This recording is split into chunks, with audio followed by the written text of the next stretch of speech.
और सुसुकी रोवे मेहंदी कलाई के।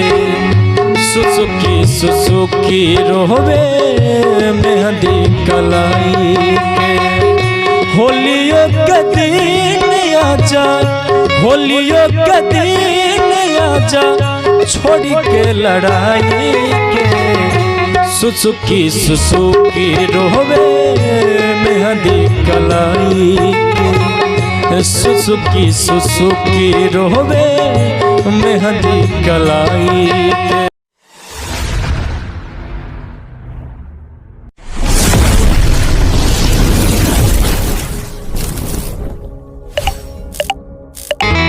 हम भोजपुरी गायक नीतीश रंगीला सभी तमाम भोजपुरिया श्रोता सुनवैया के पैर छू के प्रणाम करते नहीं। आज हमने बहुत खुशी के बात बा कि राग म्यूजिक स्टूडियो दिल्ली, जिसके डायरेक्टर प्रोड्यूसर साहब A to Z तक हमारे संजय भैया हैं। आज उन्हीं की कृपा से आज हम लोग लाइव कर रहे हैं। तो हमारे बेंजू पे अरुण सरगम भैया हैं और तबला पे शुभम भैया और नाल पे सोनू सवरिया।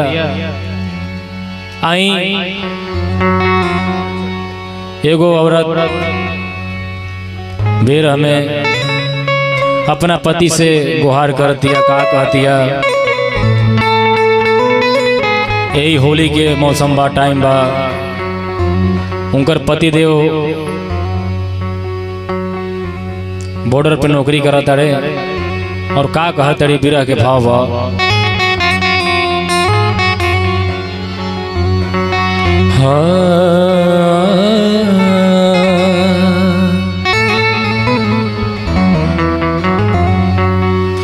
हर सुहाग रात के रात न भइल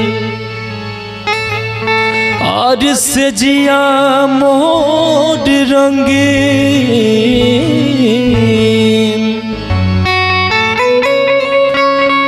और घूंघट उठे से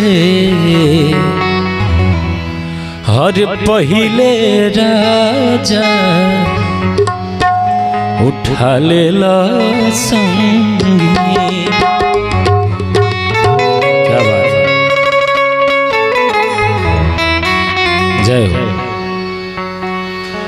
आज होलियों के दिन आजा,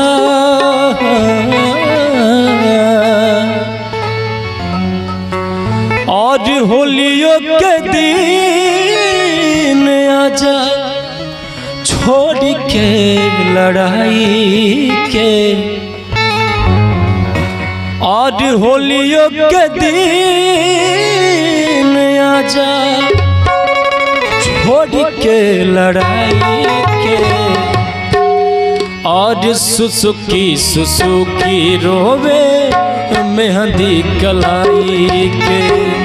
सुसुकी रोवे मेहंदी कलाई के। होलियों के दिन आजा, होलियों के दिन आजा, छोड़ के लड़ाई के। सुसुकी रोवे मेहंदी कलाई के। सुसुकी रोवे मेहंदी कलाई के। क्या बात है।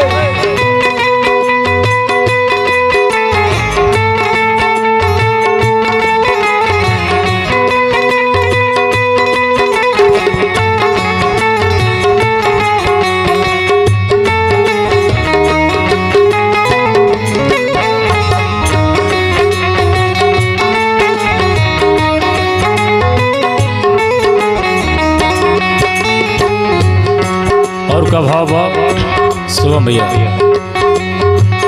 जनतनी होई रउआ देश के जवान जी,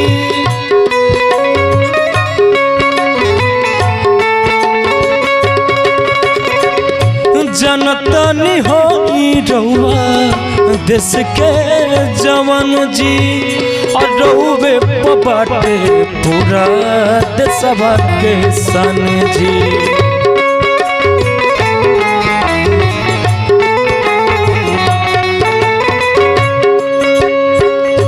रउवो बढ़ेर हक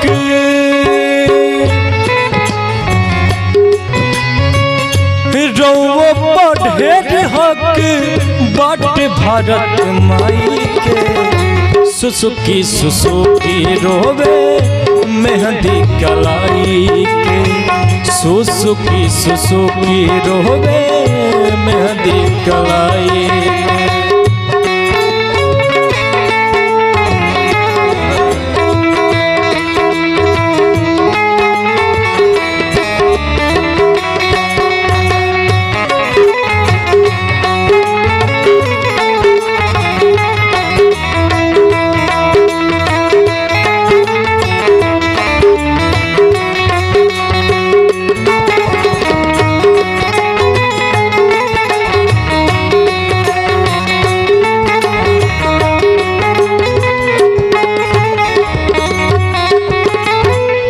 में छोटा सा भाव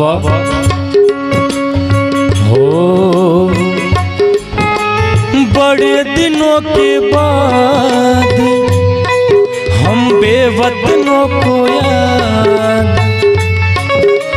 बड़े दिनों के बाद हम बेवतनों को याद। वतन की मिट्टी आई है। चिट्ठी आई है चिट्ठी आई है। चिट्ठी आई है चिट्ठी आई है। क्या बात है।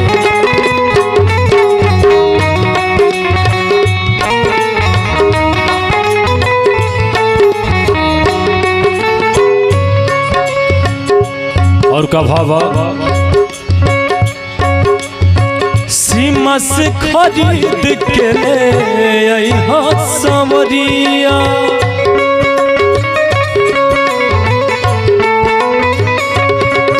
ओ सीमा से खरीद के ले आइहा सावरिया।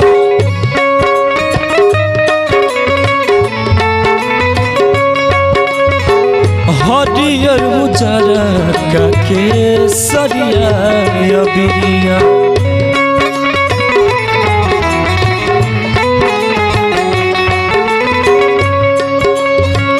चुमी हो तिरंगा अपना।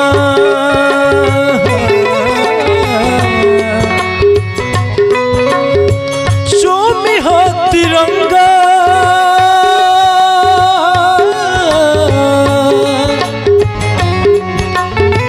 चुमी हो तिरंगा अपना गल पर लगाई के। सुसुकी सुसुकी रोवे मेहंदी कलाई के।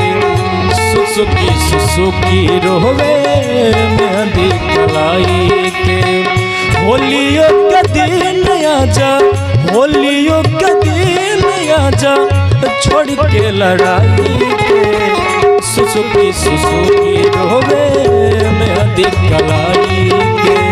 सुसुकी सुसुकी रोवे मेहंदी कलाई के। होलियों का दिन आजा। होलियों का दिन आजा छोड़ के लड़ाई के। सुसुकी सुसुकी रोवे मेहंदी कलाई के। सुसुकी सुसुकी रोवे मेहंदी कलाई के। सुसुकी सुसुकी रोवे मेहंदी कलाई के। सुसुकी सुसुकी रोवे मेहंदी कलाई।